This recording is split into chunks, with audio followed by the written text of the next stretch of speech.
Welcome to Cold Corner. I'm Acheron. And I'm Inferna. And we have a movie to review tonight. Yes, we are reviewing, and we've meant to watch this for a really long time, and we just kept putting it off. Yeah. But actually, it was pretty good. We are reviewing Crimson Peak. Now starring Loki from the Avengers. Yes, indeed. And also, I forgot her name, but the gal who played Alice in Tim Burton's Alice in Wonderland. Yeah.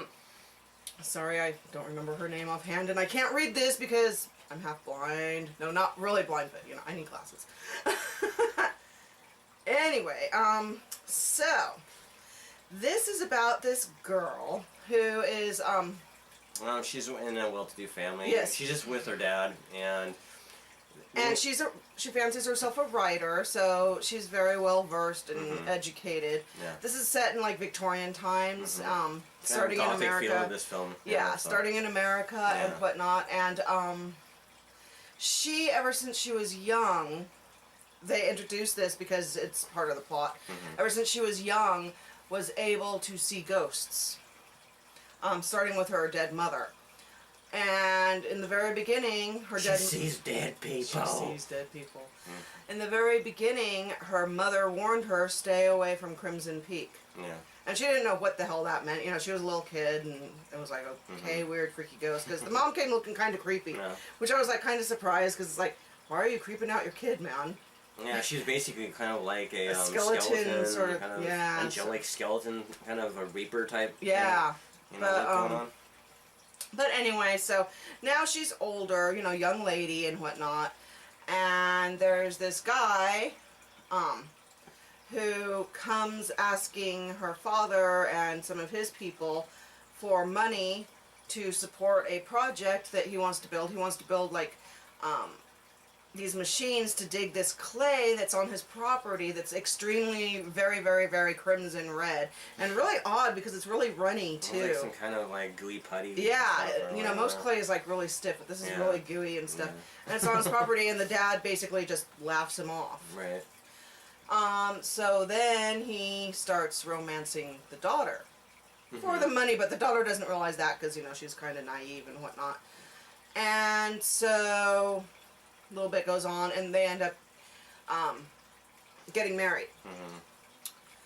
And I'm not going to give away everything, so.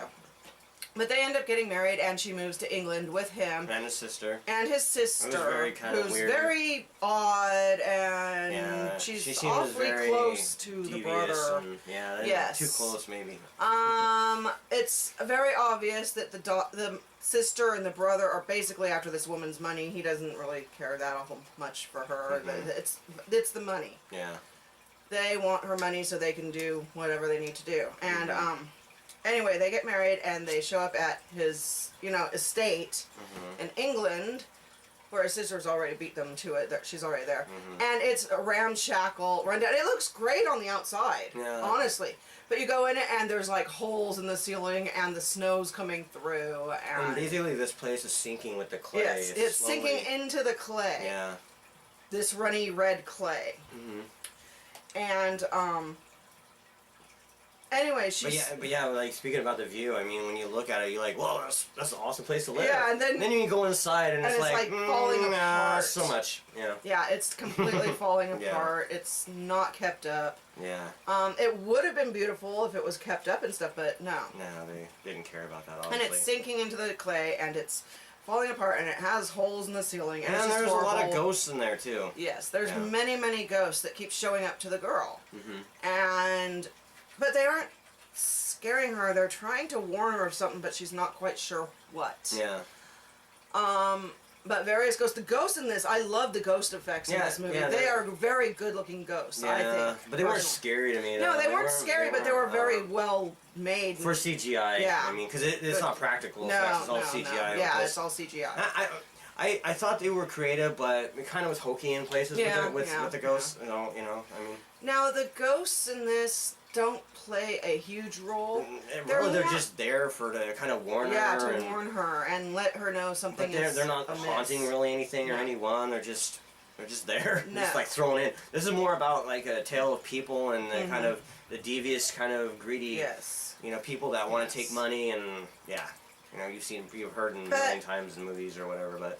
yeah, Anyway, to continue, eventually she finds out through some snooping and stuff and whatnot that this guy's been married before, yeah, quite a few times, several times. Yeah. and And his All wife kind of- ended up in yeah. kind of mysterious ways. yeah, like they all kind of disappeared. Yeah, they just and just gone. And they're in the clay. they are in the clay. But you know, she finds out he's been married many times, and each time it was to get the money, and so she realizes befriends this. this little dog in there who happens to be one of The dog of one of the ex-wives Yeah, that they had thought they had killed off, but they Mhm. hadn't. And And you remember you see that part where he sees the dog and is like, oh shit, you see it in his Yeah. eyes like, oh, well, just die, dog, you know, but yeah, and the sister was all like, I thought he was dead. yeah. But Fair. but you find out he was married and everything, and she finds out that they're trying to kill her. Basically, they're just waiting for her to sign the papers so they can have the money and whatnot. And But he actually ends up falling in love with her Yes. and kind of changes his mind. yes, like, and changes his mind and doesn't want her to die and stuff, even though his sister still wants rid of her badly. yeah. Because the dog is running through the Killer- hall. killer You're attack like, dog in the what hall." the heck? Alright. But there's this other guy that she had known back in America who's a doctor who's sort of pieced stuff together, and he comes to try to rescue and her. he's the guy that was in the biker TV show. What was it called? Sons of Anarchy. Sons of Anarchy. He was the blonde-haired guy. If you guys remember that, you know, and if you've seen the show, so. But yeah. he comes to try to rescue her, and stuff happens. I don't want to give the whole thing No. away, so So yeah, there's kind of a little showdown with the sister and Yes. the brother's wife, and it's pretty cool. Yeah. And yeah, there was one moment where we thought was going to happen and it was right. We were right on the money at we the end. were completely and correct. dealing Yes. with ghosts. That's all I'm going to say. Yes. But you know, Dealing yeah. with ghosts, and also we were right on the other subject about the brother and sister Yeah. being Kind of. oddly close. Very close. Very close. Very, very close. So what would you rate this one? 6 out of 10 for me. 6? Yeah. I'm gonna agree with you. It was good. But there's a lot of things I didn't like. Yeah. It was kind of slow. It wasn't. It's supposed to be a horror film, but it wasn't scary. Yeah, it wasn't creepy. horror It wasn't at anything. all. Yeah, It was just like. had ghosts, so they call it horror. Yeah, but- and this is a Guillermo del Toro movie, so if you like Pan's Labyrinth and stuff, and some of his other Yeah. kind of horror work, you might give this a shot. You know, I mean, it's it not. was It's nice, not one of. but it wasn't horror. It's not one of his better movies. He's No. done better stuff than this. Yes. You know, but give it a shot if you have seen other stuff and you haven't seen this. You're just like, well, okay, well, Yeah. might as well. So anyway, yeah, yeah. it's Crimson Peak. Yeah. So, So until next time, guys. Yeah. Hail the horror. hail horror.